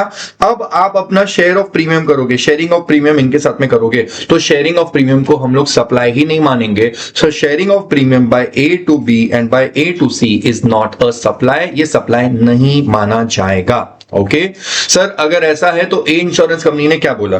बोला एक काम करते हैं, मैं 40% रखता हूं तो 4 करोड़ मैं रख लूंगा, 30% तुझे देता हूं और 30% तुझे दे देता हूं। तो ये केस में जब इसको 3 करोड़ और इसको 3 करोड़ बांट रहे हैं, तो ये 3 करोड़ का बांटने को सप्लाई ही नहीं मानेंगे और उस पर जीएसटी नहीं लगेगी। बट कंडीशन ये है कि पूरे 10 करोड़ पे जो 1.8 करोड़ का जीएसटी है वो जाकर के ए नहीं ऊपर गवर्नमेंट को जमा कर देना चाहिए। अगर वो जमा कर देगा तो आपसी शेयरिंग में हम लोग कोई भी मुद्दा नहीं उठाएंगे। आपसी sharing between A and C, A and B and A and C is not a supply. ये पूरा इसका यहाँ पे वेरिएबल पूरा लिख करके रखा हुआ है। You can just pause the screen and read it, and I am also going to put up this file for your reference, so you can just see to it. नीचे ये सारी बातें यहाँ पे एक्सप्लेन करी हुई है। सो ये आपका एक पैरा जो खत्म किया, दिस वाज शेड्यूल 3 का para 9। I have one more para two discuss and that is para 10। Para 10 again मैं वापस से बता दूं कि इस पूरी डिस्कशन को मैं अलग से उठाने वाला हूं अंडर दिस थिंग, इसमें उठा लूंगा मैं। इंश्योरेंस सेक्टर आता है एग्जेम्पशंस में, तब उठाने वाला हूं, लेकिन अभी के लिए ब्रीफली बता देता हूं। सीन ये है कि इंश्योरेंस कंपनी इंश्योरेंस कर रही है और ये कुछ इंश्योर्ड लोग हैं, बहुत सारे 10,000 20,000 लोग इंश्योरेंस करा हुआ है, तो बहुत सारे लोग हैं। एक इंश्योरेंस कंपनी ने इन सब का इंश्योरेंस किया हुआ है। अज्यूम करते दीज आर 10,000 इंश्योरर्स, बहुत सारे लोगों का इंश्योरेंस कर दिया। अब ये इंश्योरेंस कंपनी को लग रहा है कि यार इतना सारा इंश्योरेंस पॉलिसी बेचा है, कल को अगर मान लो ये सारे के सारे लोग क्लेम मांगने आ जाए तो मेरी तो वाट लग जाएगी। तो ए ने क्या किया? ए ने बी को अप्रोच किया, बी को बोला कि सुन, मैंने इनसे इंश्योरेंस करा और इंश्योरेंस करके मैंने प्रीमियम कमाया हुआ है 100 लाख का। ये 100 लाख का जो प्रीमियम है, मैं तू मुझे री इंश्योरेंस की सर्विस दे तो मैं तेरे को इसका एक शेयर दे देता हूं। मेरे को ना पूरा अपने ऊपर नहीं रखना है। I don't want to keep the entire risk on myself. मुझे 60% रिस्क रखना है। तो कल को अगर कुछ हुआ तो 60% क्लेम मैं दे दूंगा और 40% क्लेम तेरे से आ जाएगा। ठीक है, तो ऐसा हो जाएगा। ऐसे केस में जो पेमेंट भी आ रही है वो मुझे जो 100 लाख देने वाले हैं, 100 लाख में से मैं 40 लाख तेरे पास में ट्रांसफर कर देता हूं, 40 लाख तेरे पास में ट्रांसफर होगा तो तू बाद में 40% का प्रीमियम दे देना। ये पूरा लॉजिक है। अब सर्विस कौन सी हो रही है? पहली service, A insurance company is giving insurance service to the customers और इसको सप्लाई मानेंगे और इसके ऊपर कुछ कुछ केसेस में एग्जेम्पशन है, कुछ कुछ केसेस में टैक्सेबल है। B insurance company is giving reinsurance service to A and reinsurance service भी सप्लाई माना जाता है और इसको भी कुछ कुछ केसेस में हम लोग टैक्सेबल है, कुछ कुछ केसेस में एग्जेम्प्ट है। जब B इंश्योरेंस कंपनी वापस से पीछे और एक लेवल जाके री इंश्योरेंस करती है, जैसे इसने इसके पास में री इंश्योरेंस करवाया, इसको पीछे जाकर के C या D के पास में करवाना तो उसको रेट्रोसेशन बोलते हैं। CBR क्रॉस बॉर्डर अगर फॉरेन वाले से करवाया और अगर इंडिया वाले से करवाया तो रेट्रोसेशन नॉर्मल, और ये होता है क्रॉस बॉर्डर रेट्रोसेशन। ऐसे केसेस में ये भी हो जाएगा सप्लाई, ये भी हो जाएगा सप्लाई, कुछ केसेस में टैक्सेबल, कुछ केस में एग्जेम्प्ट। सो देयर आर कुल मिलाकर के 4 transactions I am talking about. 1, 2, फिर ये 4th और ये 5th। ये 4 ट्रांजैक्शन, ये चारों के 4 ट्रांजैक्शन सप्लाई हैं, इनको सप्लाई माना जाता है। इन पे जीएसटी लगेगी कि नहीं लगेगी, टैक्सेबल होगा कि एग्जेम्प्ट होगा, एग्जेम्पशन चैप्टर में पढ़ा दूंगा। लेकिन if I am talking about this one single service, this is seeding service, तो ये सीडिंग सर्विस ही सप्लाई नहीं है। तो सर कौन से सप्लाई है? 1, 2, 4, 5, ये सब सप्लाई है। टैक्सेबल है कि एग्जेम्प्ट है वहां बता दूंगा। लेकिन जो थर्ड वाला है सीडिंग सर्विस, जो इनफैक्ट पिंक एरो में दिख रहा है, वो सप्लाई ही नहीं है, not a supply. So when B insurance company A को बोल रहा है कि देख तू मुझे री इंश्योरेंस का बिजनेस लाके दे, मेरे को बड़ा फायदा हो जाएगा, थैंक यू सो मच। ए ने बोला ऐसा नहीं चलेगा, मैं इतने सारे 10,000 कस्टमर्स, 10,000 इंश्योरेंस पॉलिसी होल्डर्स है, सबसे मेरा पूरा सरदर्द होता है, पूरे दिन किसी ना किसी का कॉल या कुछ रिन्यूअल का रहता है। आई हैव एजेंट्स अपॉइंटेड, तो मुझे एजेंट्स को कमीशन देना है, ये है वो है वो है. So I have to manage these many thousands of customers और मेरा इतना सर दुखता है. तेरे लिए तो सिंपल है, तू तो एक ही को सर्विस देता है. तो मेरे लिए तो इतने सारे कस्टमर्स है, तो मेरा admin cost, this cost, agent commission वगैरह सब कुछ देना पड़ता है. यू डू नॉट इनकर एनी काइंड ऑफ कॉस्ट. मैं सीधा पॉलिसी लाता हूं और तेरे को 40% दे देता हूं. So in fact I am also getting you that business. So like I am appointing an agent and I am giving the agent को कमीशन दे रहा हूं मैं, वैसे तू भी मुझको एजेंट की तरह कमीशन देगा. तो B insurance company ceding commission दे रही है और ए ने उसको सीडिंग सर्विस दी है, लेकिन ए का बी को सीडिंग सर्विस देना और बी से सीडिंग कमीशन लेना इज नॉट अ सप्लाई. इसको सप्लाई नहीं माना जाएगा. प्रोवाइडेड. ए इंश्योरेंस कंपनी आपको 100 लाख आए थे और उसमें से आपने इसको 40 लाख दिए थे, तो बी इंश्योरेंस कंपनी तू पूरे 40 लाख पे 18% का जीएसटी दे देना गवर्नमेंट को. इसके अंदर वो वाला सेटिंग मत करना कि मेरे को 40 लाख तुझे देने हैं, सॉरी 40 लाख तेरे से आएंगे, इतना इतना देना है नेट ऑफ इट ऑफ करके. वो नेट ऑफ इट ऑफ मत करना. फॉर एग्जांपल ऐसा है कि ए ने बोला एक काम करते हैं, मैं तेरे को देने वाला हूं 40 लाख और तेरे से मेरे को कमीशन मिलने वाला है 10 लाख, तो net I will transfer only 30 lakh rupees to you. तो ऐसे केस में ये 30 लाख रुपीज ट्रांसफर कर रहा है और 10 लाख का सीडिंग कमीशन का एडजस्टमेंट कर रहा है. तो ये बोल रहा है कि मैं 30 लाख के ऊपर जीएसटी जमा कर दूंगा. ये नहीं चलेगा, आपको पूरे 40 लाख पे जीएसटी जमा करना चाहिए. If that is the case तो कोई दिक्कत नहीं है. ऐसे केस में सीडिंग सर्विस जो दी जा रही है, ए ने बी को सीडिंग सर्विस दी है और बी से सीडिंग कमीशन लिया है, उसको हम लोग सप्लाई नहीं मानेंगे. Not a supply provided B is paying GST on the full amount inclusive of all the ceding commission वगैरह अमाउंट्स. ठीक है. So on that note I am now taking up to the other provisions. इस वाले को यहीं पे pause करता हूं. हाँ, आगे कुछ मैंने जो नोटेशंस करे हुए हैं वो बता देता हूं. Here are all the notations. जैसा मैंने आपको बताया 1 2 3 और 1 2 4 एंड 5 ये सप्लाई होते हैं. कुछ केसेस में टैक्सेबल है, कुछ केसेस में एग्जेम्प्ट है. लेकिन जो थर्ड वाला था, दैट इज ए ने बी को सीडिंग सर्विस दिया, is not a supply. Schedule 3 para 10 के हिसाब से. Okay. So on that note I'll just pause, I'll just stop this clip over here और दूसरी clip add कर देता हूं. Okay, so here we have section 8 that is composite and mix supply. अब composite और mix supply की जो बातें हैं वो पैरा 8A और 8B के अंदर है और मैं आपको पैरा 8A 8B जो composite और mix supply है इसके बारे में स्टार्ट करने के पहले एक ब्रीफ आइडिया दे देता हूं. तो देखो, अगर दो या उससे ज्यादा चीजें एक साथ एक बंडल में दी जा रही है तो इसको डिपेंड करता है कि अगर ये नेचुरली बंडल्ड है तो ये composite सप्लाई बन सकता है और अगर ये नेचुरली बंडल्ड नहीं है तो ये मिक्स सप्लाई बन जाता है. अगर नेचुरली बंडल्ड है, जैसे फॉर एग्जांपल आपको अब कोचिंग क्लास की सर्विस दी जा रही है और कोचिंग क्लास के लिए आपको जो भी है पढ़ाई वढ़ाई कराई जाएगी, साथ में आपको बुक भी दी जाएगी. So there is a service element, there is also goods element. तो ये दोनों चीजें एक साथ दी जा रही है तो ये कंपोजिट सप्लाई है and it is naturally bundled. Her class में ऐसा ही होता है, आपको सर्विस मतलब पढ़ाते भी और बुक्स भी देते हैं. तो this is a composite supply. और एक एग्जांपल है, अगर हॉस्पिटल में कोई व्यक्ति एडमिट होता है तो हॉस्पिटल में एडमिट होता है उसको सारा ट्रीटमेंट का भी सर्विस दिया जाता है और उसको फूड सप्लाई, खाना भी देते हैं. हॉस्पिटल के अंदर ही होता है कि आपको हॉस्पिटल का खाना खाना पड़ेगा. सो फूड सप्लाई भी होगा और आपको ट्रीटमेंट भी दिया जाएगा. In this case also composite supply, ये दो सर्विस दी जा रही है एक बंडल बना करके. या आप होटल स्टे कर रहे हो तो आपको होटल के अंदर आप पूरी रात आराम भी करते हो, पूरा दिन पूरी रात आराम करते हो और आपको फ्री ब्रेकफास्ट, एक कॉम्प्लीमेंट्री ब्रेकफास्ट होता है. तो ये भी होता है, ये भी कंपोजिट सप्लाई है. ठीक है. ऐसे बहुत सारे कंपोजिट सप्लाई होते हैं और जहां पे चीजों को नेचुरली बंडल किया जाता है. ऑर्डिनरी कोर्स ऑफ बिजनेस में हर व्यक्ति ऐसे ही कर रहा है. जितने भी होटल्स हैं सब होटल्स ऐसे ही करेंगे, जितने भी हॉस्पिटल्स हैं सब हॉस्पिटल ऐसे ही करेंगे, जितने भी कोचिंग क्लास है. ओके. सो जब चीजें नेचुरली बंडल्ड होती है वो कंपोजिट सप्लाई बनेगी और अगर नेचुरली बंडल्ड नहीं होती तो वो मिक्स सप्लाई बन सकती है. ये प्रॉब्लम है, बन सकती है. तो आपको एक टेबल से बताता हूं. पहले तो बात ये, अगर दो या उससे ज्यादा चीजें, 2 और more supplies are supplied in conjunction with each other, मतलब एक साथ एक बंडल बना करके, और अगर वो नेचुरली बंडल्ड है, पूरी इंडस्ट्री ऐसे ही फॉलो करती है, then you should be taking it as a composite supply. और कंपोजिट सप्लाई बन गया तो फिर आपको वो वाला रेट लगाना चाहिए जो प्रिंसिपल सप्लाई पे होता है, जो मेन ट्रांजेक्शन पे होता है. जैसे प्रिंसिपल सप्लाई, मेरे वाले एग्जाम्पल में कोचिंग क्लास की फीस जो सर्विसेज होती है उसका वाला रेट लेंगे, ना कि वो जो बुक्स आपको दी थी. ठीक है. हॉस्पिटल में अगर एडमिट हुए तो हॉस्पिटल हॉस्पिटल में एडमिट होने वाला जो ट्रीटमेंट होता है that is examined under GST. अब वो फूड सप्लाई जो है वो जो फूड सप्लाई है वो एंसिलरी है, principal supply is the health care services. Hotel accommodation में hotel accommodation is the principal service और वो एंसिलरी इज फूड सप्लाई जो आपको दिया था कॉम्प्लीमेंट्री ब्रेकफास्ट। तो प्रिंसिपल सप्लाई का रेट लगेगा अगर कंपोजिट सप्लाई बन गया तो दो या उससे ज्यादा चीजें एक साथ दी गई और अगर वो नेचुरली बंडल्ड है then you can call it as composite supply, और अगर कंपोजिट सप्लाई है तो पूरे वैल्यू पे वो रेट लगा देना जो प्रिंसिपल सप्लाई का है।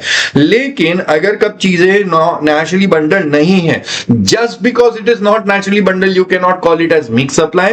If it is not naturally bundled and if it is sold at a single price then and only then you call it as mix supply, and if it is a mix supply then you apply the highest rate। तो अगर एक chocolate का box है, जैसे हम लोग institute की module के अंदर एग्जांपल भी देखते हैं और ऐसे होता भी है, ऐसे एक गिफ्ट हैम्पर है उसमें चॉकलेट्स है, उसमें फ्रूट जूसेस है, उसमें कुछ एक टॉय है छोटे बच्चों के लिए, ऐसे वैसे करके कुछ 3-4 चीजें हैं।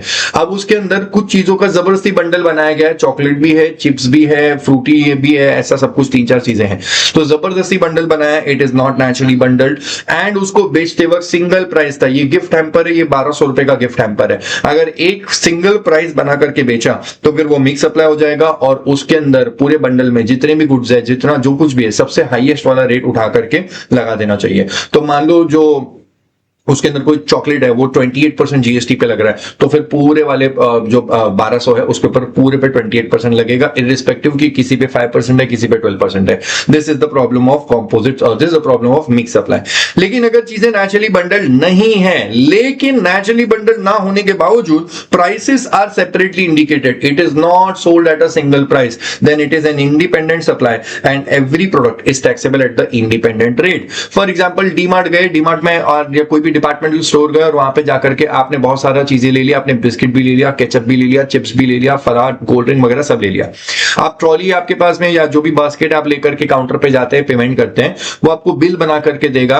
आपको एक से ज्यादा चीजें, 2 और more goods are supplied in conjunction with each other, it is not naturally bundled, जबरदस्ती आपको ये सब कुछ दिया गया है, लेकिन prices are separately indicated. DMart का जो इनवॉइस है उसके अंदर कोल्ड ड्रिंक का प्राइस अलग है, बिस्किट्स का प्राइस अलग है, चॉकलेट का प्राइस अलग है, अगर सबका प्राइस अलग है तो फिर हर किसी पे अपना अपना सिंगल रेट लगेगा। ये पूरा लॉजिक है कंपोजिट और मिक्स सप्लाई का। अब आप यहां पे से इस पे से जो भी आपको रीड करना है आप इसको रीड कर लीजिएगा, बस मेरे को यही बताना था और कुछ भी नहीं है कंपोजिट और मिक्स सप्लाई के अंदर, और कुछ भी नहीं है, ठीक है। सो जस्ट एक बार स्क्रीन पॉज कर लो, ये रीड कर लो, फिर चाहिए तो स्क्रीन पॉज करके ये रीड कर लो और फिर ये पॉज करके रीड कर लो, and this should be the final discussion. ये पॉज करके रीड कर लो और लास्ट में ये भी मैंने कुछ टेबल बनाया, ये भी शायद आपको काम आ जाएगा। So just pause it and read it. This is the entire discussion of composite and mix supply. अब मैं आपके लिए वो फाइल कनेक्ट कर देता हूं जहां पे मेरा सारा सर्कुलर का डिस्कशन मैं स्टार्ट कर रहा हूं। ओके, सो अब सारे सर्कुलर्स लाइन बाय लाइन उठा लेते हैं।